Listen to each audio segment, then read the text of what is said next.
For a few moments I panicked. How on earth could Derek, with his almost paralyzed legs, get out of the plane before it caught fire?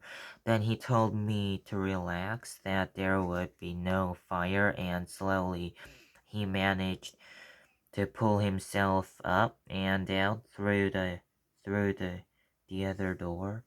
After getting out of the plane, we had to cross the Ruaha River to get to park headquarters on the other side. We could have waited for a car to come around via the hand operated ferry, but that was some way upriver and would have taken about 30 minutes. So we decided that despite the big crocodiles in the river, we would risk it and wade across. After all,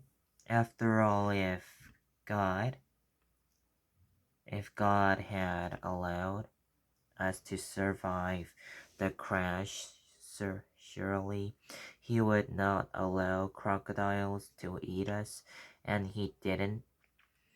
Well, we arrived at the rest house, tired and wet, but thankful to be alive and unharmed. But then my legs had begun to shake from the light shock. We were all glad to sit down and have a nice hot strong cup of tea. Those trips to Tanzania, beautiful parks, were wonderful, and I learned more about many different animals, but I still spent almost all my time at Gombe with the chimps and with the students who came from the United States and Europe to help with the observations or to collect information for their master's or doctoral degrees. In the middle of the one night in 1975, some African rebels from Syria across the lake in a motorboat and captured four of the students who were working at Gombe. They tied them up and took them back over the lake. It was very frightening. We didn't know where they had gone for quite a long time.